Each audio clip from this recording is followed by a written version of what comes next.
بسم اللہ الرحمن الرحیم نحمدہ ونصلی علی رسولہ الکریم اما بعد۔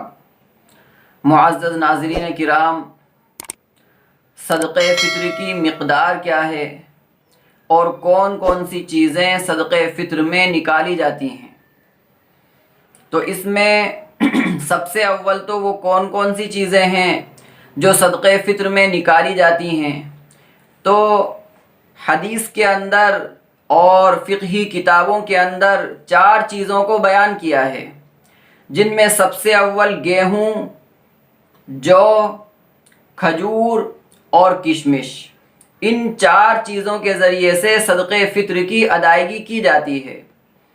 اب یہ جاننا بھی ضروری ہے کہ یہ کتنی مقدار میں نکالنا ہے۔ گیہوں اگر نکالے گا تو کتنی مقدار نکالے گا، اور اگر جو کھجور اور کشمش نکالے گا تو کتنی مقدار میں نکالے گا۔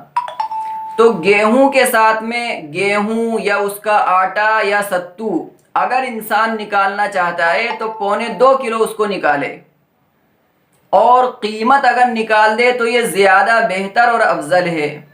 اور قیمت کے تعلق سے ہر انسان اپنے شہر کے اندر جو بھاؤ چل رہا ہے، جو ریٹ چل رہی ہے، اس کے مطابق انسان بھاؤ لگا کر صدقہ فطر، اس کے مطابق انسان حساب لگا کر صدقہ فطر ادا کرے اور نکالے۔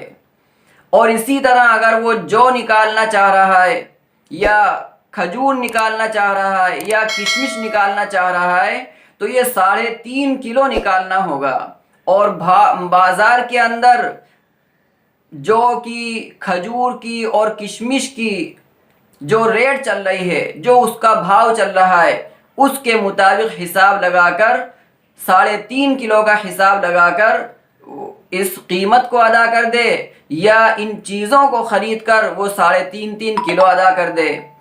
اب یہاں پر ٹوک کے اندر علماء کرام نے جو ایک انسان کی طرف سے صدقہ فطر پر جو قیمت بن رہی ہے، اس کو بتایا کہ ایک انسان 40 روپے جو ہے تقریباً نکال دے۔ اور یہ جو حساب ہے 40 روپے، یہ گیہوں کے اعتبار سے حساب ہے کہ تقریباً وہ ایک کی طرف سے 40 روپے نکال دے گا تو صدقہ فطر اس کا ادا ہو جائے گا۔ اور اگر انسان اس کے علاوہ دوسری چیزیں نکالنا چاہتا ہے تو جو کی جو قیمت بتائی وہ 80 روپے نکال دے، اور اسی طرح کھجور کی جو قیمت بتائی وہ 525 روپے نکال دے، اور کشمش کی جو قیمت معلوم کی تو اس کے حساب سے 785 روپے ہوئے، تو 785 روپے ایک کی طرف سے نکال دے۔ تو یہ 4 چیزیں تھیں جو صدقہ فطر میں نکالی جاتی ہیں، تو یا تو انہی 4 چیزوں کو نکال دے، یا ان کی قیمت جو مارکیٹ میں چل رہی ہے اس سے حساب لگا کر نکال دے۔ اس میں علماء کرام کی جانب سے جو اہل ثروت حضرات ہیں، مالدار حضرات ہیں، ان کو ایک مشورہ ہے۔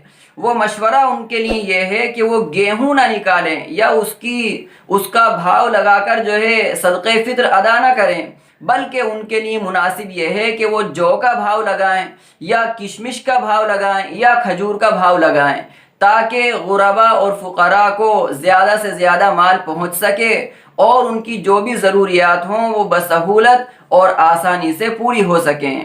تو ہمیں اس کے مطابق اپنے صدقہ فطر کو نکالنا چاہیے، تاکہ ہم اس کے اجر کے مستحق بھی ہوں، اور اللہ رب العزت کے یہاں بڑے بڑے انعام کے ہم مستحق بن سکیں۔ اللہ ہمیں توفیق عمل سے نوازے۔ وما علینا الا البلاغ۔